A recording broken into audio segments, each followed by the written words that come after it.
Hey everyone, it's Logic. Just wanted to give you some intro information onto strategy when looking into the map of Kobold Tribes. Now in this video you're going to see in the blue panel some information about each area of the map as I'll describe it.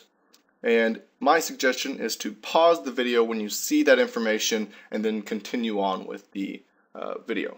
Anyways, hope you enjoy. Okay, so we're going to start off with the northern and southern spawn. These are both turtle bases due to the limited amount of entry points that they have.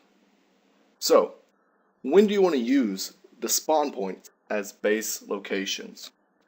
If you're in a public game with players that aren't very skilled, who you've never played with, then you will want to be at one of these locations simply because you get to save your stamina at the very start and use that on gathering resources. You get to save time on traveling, and you can use that time to explain the game, and you can also be very far away from a rush. So you get a sort of an isolated bubble, but you do lose out on having two borders blocked out by the map border, and that limits the amount of resources that you can collect over the course of the game. That said, if you don't have a team strategy developed, you could use your first full day to work out who's doing what roles, what weapons and items you're going to go for, and where your next base is going to be.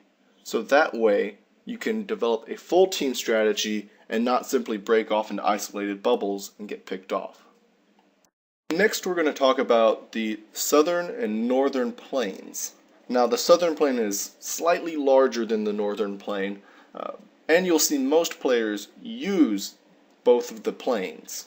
This is because there's a lot of resources, it can support all 5 players, and it allows you to max out your gear.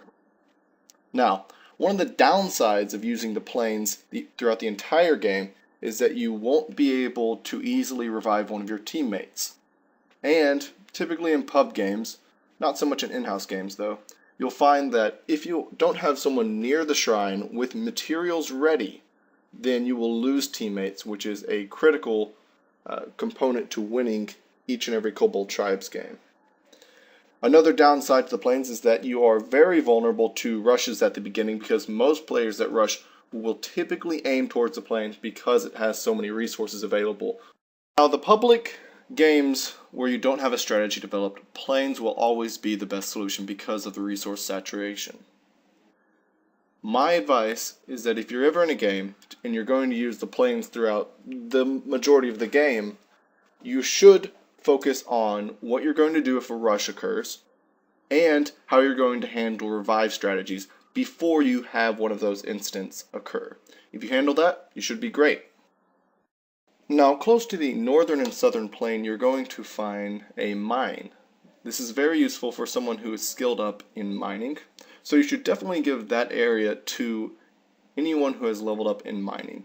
If you don't have someone who's dedicating themselves to mining, you should also consider using this regardless of not having that skill leveled up, because resources early on in the game that are from stone deposits and gold deposits are very valuable. As you can see from here, they range anywhere from 5 to 6 deposits depending on which hemisphere you use. In my opinion, one of the best base locations, the North Shrine, is very useful for pro teams because they're able to turtle up, go late game, and they're very close to a mineral dense location which is north of the shrine, while allowing these players to revive any of their team members immediately. As for the southern shrine, the best you're going to get is the waterfall location. Now there's 2 entries and there's 2 layers, and you have better sight around your turtle base, but you're not immediately near the shrine, which could cause some difficulties. That said, I do believe that the visibility of enemies coming that comes with the waterfall base is more than enough to make up for the fact that it does not place itself directly on the shrine.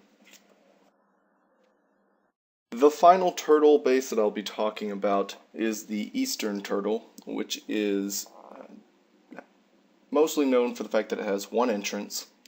It is pretty far in once you get to the back of the base location, and it's relatively close to a shrine location, while also being a location that's not very often scouted. So use that base if you're trying to stay low and build up a perhaps unique build that takes time. If you've played Kobold Tribes, then you've probably been rushed before and you've probably lost to a rush before. We're going to talk about the 4 rush zones that exist in Kobold Tribes, which is to say that the areas where a rusher is going to stop and build their weapons and cook their food if they are going to rush the northern tribe or if they're going to try to rush the southern tribe. What we're looking at right now is the Southern Plains Rush Zone. This is used for players who are planning on rushing the North Plain. They'll set up the first night, build their weapons, and cook their food, and go towards the plains either during the night or by the next morning. This is vulnerable to the Snake, which is just north of the Rush Zone, and it is also vulnerable to the Gank nest.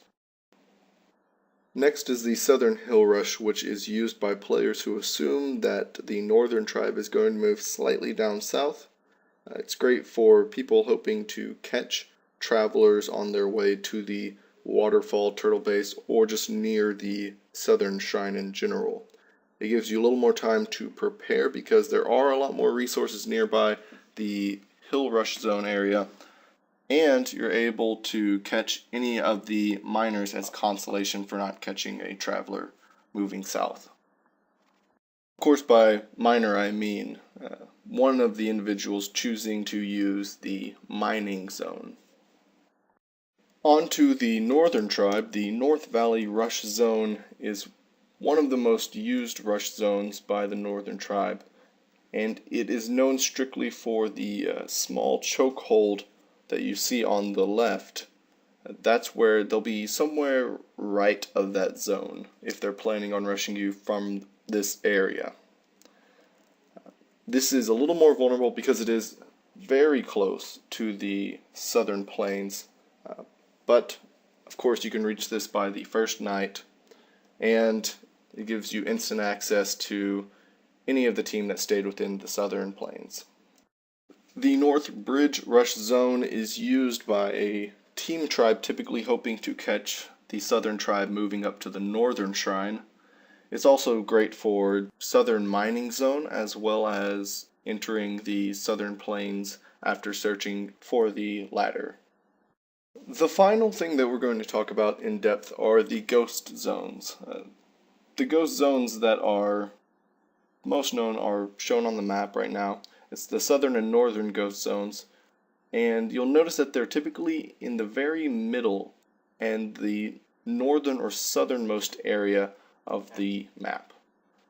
They're rarely scouted, they're rarely scanned, simply because it follows the logic that if you are going to scan or scout, you should probably scan the areas where they're most likely going to be gathering resources, the plains.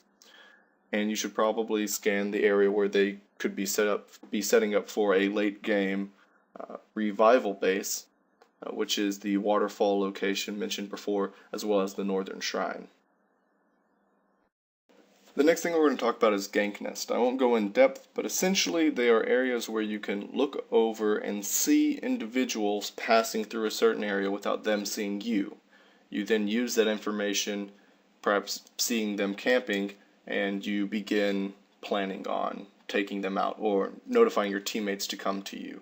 Once your teammates come, once you are ready to strike them down, whatever it may be, you come down from your gank nest and you take out your enemy.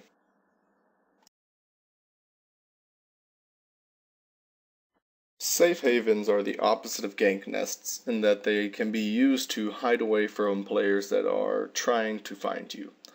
Typically, they are areas where there are very big trees that you can stand directly behind to avoid being seen when scanned.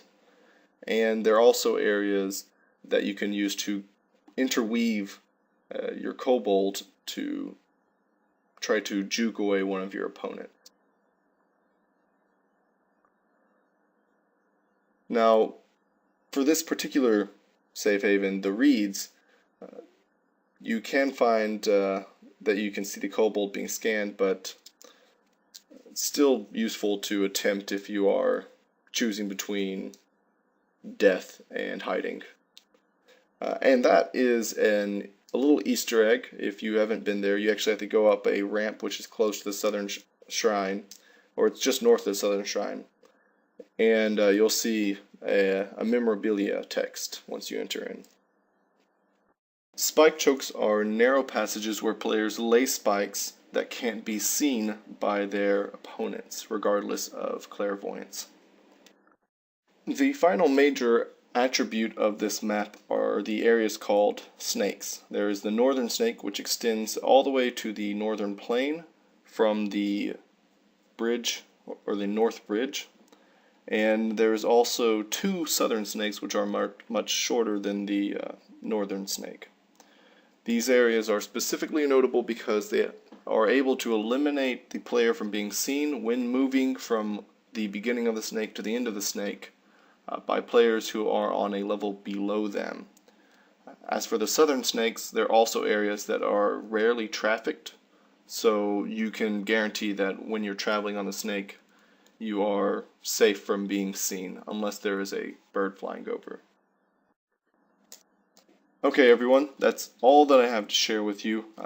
I will end it with this map, which has a legend below in the description and highlights all of the areas that are notable.